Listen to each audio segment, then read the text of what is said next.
It is a cold, frosty morning, and those of you who live in a cold climate will be very familiar with this situation where you've got frost that's accumulated on your car, and it won't just brush off. You've got to get the scraper out and scrape it, which is one option. If you have time and certain equipment, I'll show you a hack that works super well. One way to thaw your car out is to just turn it on and let it run. That works great if you have like remote start or something. This car is old enough that it doesn't, so the keys have to be in the ignition, and as a result, you can't lock the keys in, and so the car is just asking to be stolen. So that's a bad approach for me. Option 2 would be to come out here and scrape. That doesn't seem fun.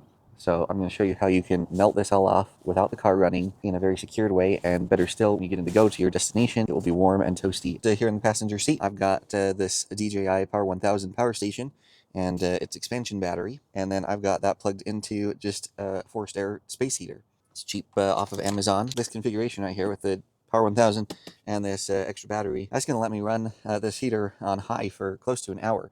Depending on how cold it is and how much frost buildup will depend on how long this needs to run for. And where you position this heater depends. I usually start it out elevated a little bit so that we can get some heat up here on the windshield easier and faster and quicker. And then sometimes I'll move it down to the floor quick just to get the cold air that's trapped down there before I get officially in to drive.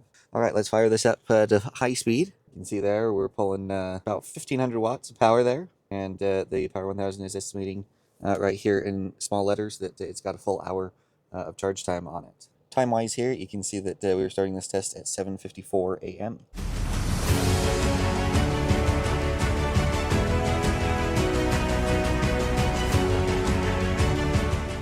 All right, it is 8:40 a.m., so just a little over 45 minutes from when we started. And as you saw from the time lapse, it worked pretty darn good. We've still got 43% capacity remaining on this power station and extra battery down here.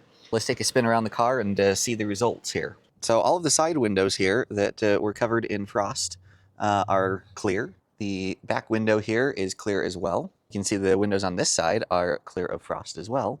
And then the big moment here, the front windshield is, I'd say, 95% clear. There's just a teeny bit right here, but the good news is because of how warm it is inside, as soon as you hit the windshield wipers, it's going to just wipe that off. This test was performed in the high teens, low 20s. So if your morning was colder, it would take a little longer to thaw out than what you saw here in this video.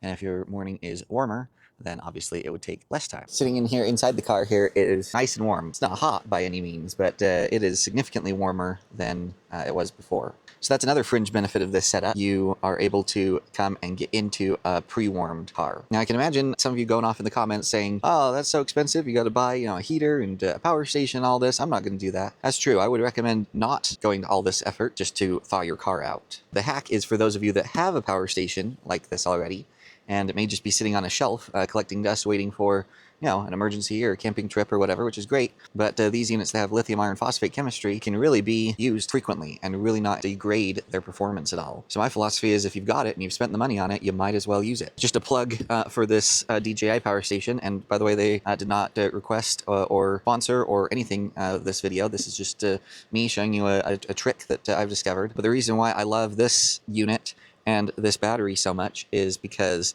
they're both nearly the same weight. The battery adds twice as much battery capacity as the power station would have by itself. And so it's very easy to maneuver these two units in and out of the car. The other thing is this has a beefy inverter in it. If I wanted to speed up the process or if it was colder, I could get another one of these space heaters and put it on the low heat setting because this won't support two heaters on high, but you could do one on high, one on low. This would still be able to support that, and you'd be able to get even more heat into the car all the faster. For 37% remaining, it's still estimating that it's got 36 minutes of runtime left. So even on a colder morning, I could come out a little earlier and get this setup going, and this has enough juice to see me through. Why I don't use an extension cord or something like that? Well, sometimes your car isn't parked convenient to an outlet, and then you'd have to have a door open or a window open or something like that, and I want to be able to secure my vehicle and lock it while this is happening. And so this works exceptionally well. The big moment has arrived for you guys. What do you guys think of this idea? Utilizing a power station, space heater, and thawing your car out on a cold winter morning. Speaking for me personally, I love it. I use it pretty much every morning before I head out to work. I love the simplicity and ease, and then I love being able to come back out and hop into a pre-warmed vehicle. All of that while the vehicle is secured and not idling or anything like that. Have you guys found any other hacks or tricks like this that work just as well or better for you? Let me know. And if you enjoy these kinds of unsponsored videos with just me trying random stuff and experimenting, please be sure and give us the like and consider subscribing. Those things are 100% free for you to do, but benefit the channel tremendously. Really appreciate your love and support. All right, everyone, stay warm if you live in a cold place, and we'll catch y'all next time.